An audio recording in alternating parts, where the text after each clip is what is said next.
So what is up, you guys? So if you clicked on this video, it must probably mean na you're wondering kung ano ba talaga mayroon sa online classes and ano ba talaga dapat i-prepare mo for online classes. Well, this video is all about the tips and tricks I wish I knew before I took online classes noon.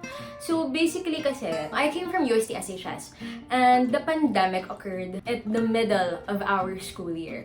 So like last quarter ng last sem namin, we actually took it online. So yan, let's move on to the tips and tricks.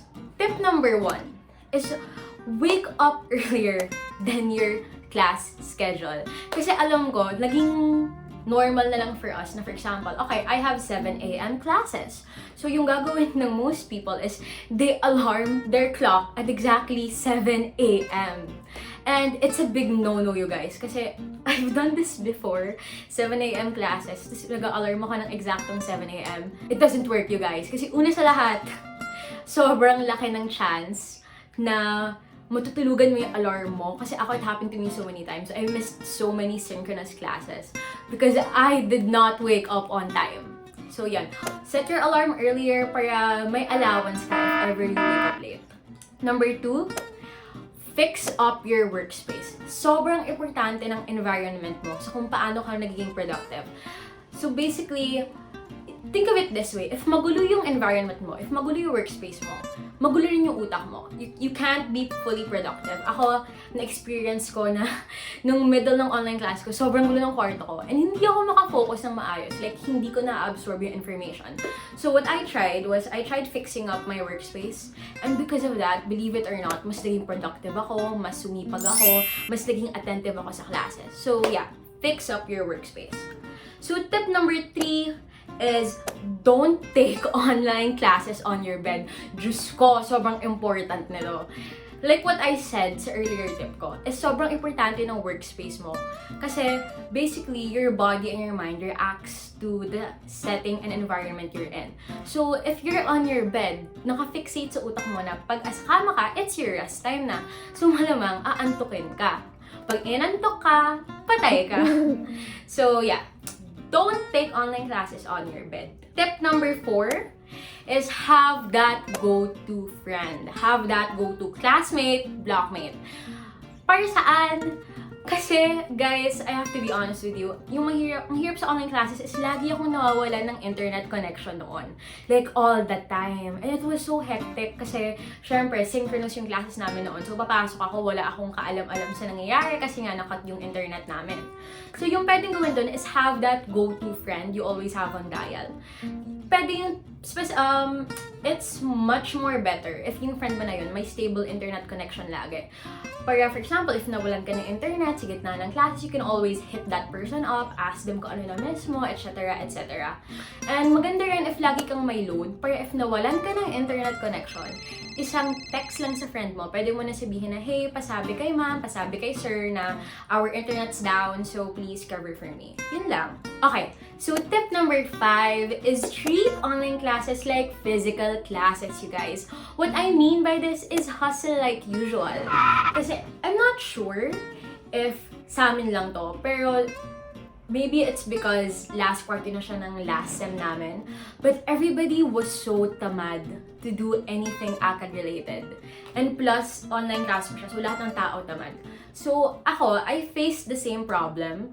So yung ginawa ko is, in the middle of our online classes, I injected to my mindset na, okay, I have to be better, I have to perform better. So I have to put my mindset kung saan parang physical classes talaga to na kailangan kong seryosohin. And it actually worked. I became better, I worked more progressively, and I think sobrang importante talaga na to. Kasi, di ba, tendency nga is, pag online classes, people think na, okay, it's easier, okay, it's more flexible. But in reality, the more you think of it as flexible, the more that you're undermining yourself from giving your 100% to your ACADS. Okay, so tip number 6 is utilize and invest on organizer applications. Like, I wish I knew this beforehand kasi noon, sobrang output-based talaga ng online classes. So yung tendency is ang daming pinapagawa. And dahil nga ang daming pinapagawa, I can't keep track of everything. So I wish noon I could have utilized organizer applications. Like, we have Trello, Notion, or even Google Calendar. Sobrang useful niya. Dahil may nire-record ako at may sinacheck akong, okay, what's due today, what's due tomorrow, ano priority ko tapusin. But hey, if you're not too comfortable with organizer applications, I suggest you utilize with what you have. Like, you can at least use your phone's calendar, pwede rin naman, or use your journal, use your 2020 journal, pwede pa rin naman siya magamit, guys. Alright, so moving on to tip number 7. Pour everything to your outputs.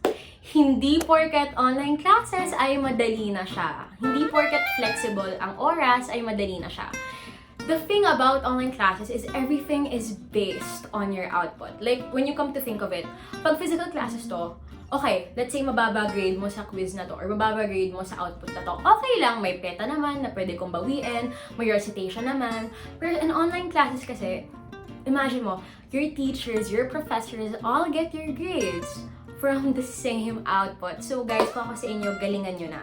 Tip number 8 is familiarize yourself with your online platform. What do I mean by this? Kung ano man gagamitin nyo, kasi for example, in UST, we used Blackboard. Blackboard is like this website kung saan dito nagko-communicate yung teachers, professors namin with us students. Like, dito binibigay lahat ng homeworks, lahat ng assignments, lahat ng lectures. So, kung ako sa inyo, mali, it's not really a problem of mine, pero yung napansin ko sa iba, marami akong kakilala noon na hindi pa sanay kung paano gamitin ang Blackboard. So, beforehand, try to familiarize yourself with the platform kasi promise guys, mas okay na aralin mo na siya ngayon kesa aralin mo siya kung kailan may due date ka. So, up next, tip number 9, familiarize yourself with G Suite. So, G Suite, ibig sabihin, we have G Docs, G Sheets, basta yung mga Google applications. So, bakit? Kasi, I'm not sure about your online classes, pero kasi sa online classes namin, ang dami naming group works na hindi natapos ng physical classes. So, lahat ng group works na yun, tinransfer sa online classes. So, nahihirapan kami kasi syempre, we can't meet kami ng groupmates ko, we can't meet physically, and the only avenue we have to communicate with each other is online. So, we usually do our work through Google Docs and Google Sheets. So, parang basically, it's a synchronous document application kung saan, for example, pwede kayong mag-work ng sabay-sabay. So, yeah, familiarize yourself with that kasi it may come really handy one day. Up next is invest, or not really invest, kasi ayaw naman natin magsayang ng pera, right? But kung ako sa inyo, familiarize yourself with media art applications. Like, what do I mean by media art applications? I'm talking about Canva, Movie Maker, editing websites, like, ano pa ba? Or even Grammarly, yeah, that's useful. Kasi, since sinabi ko nga kaya, diba? Online classes, very, very output-based. So, na-experience ko na yung online classes namin, puro pinapagawa sa amin ay edits, layout work, videos. And it's so hard to navigate through these outputs if hindi ka familiar with these applications. So, yeah. And also use Grammarly. Sobrang useful ng Grammarly. Especially if you're writing an essay or writing any piece of literary work. Sobrang useful niya kasi syempre, di ko naman ma-avoid, diba? Everybody crams. I'm not saying it's a good thing, pero everybody crams kasi. And syempre, pag gabi na, yung due date mo is like 1 hour from now. Like, minsan wala ka ng time to parang check every grammatic error. So, that's where Grammarly comes in. Up next, tip number 11. I'm not sure about you guys, pero ako kasi personally, I'm a hume student. So, wala naman kami masyadong science or math subjects. Pero for my friends na STEM at ABM at HA, they had such a hard time coping with the lectures kasi it's so hard to learn math and science subjects online, diba? So, utilize what you have. By that, I mean, go online, check up YouTube, check up Khan Academy. If hindi mo magets yung sinasabi ng prof nyo at nahihiya kayo magtanong, although I suggest na you should ask your prof about that. Pero if nahihiya kayo, and naguguluhan kayo, just try online. Like Khan Academy, they offer subjects or lessons na aligned or makakatulong sa'yo to understand your lessons better. Last and most important tip talaga. If you're tired, rest. Yun talaga.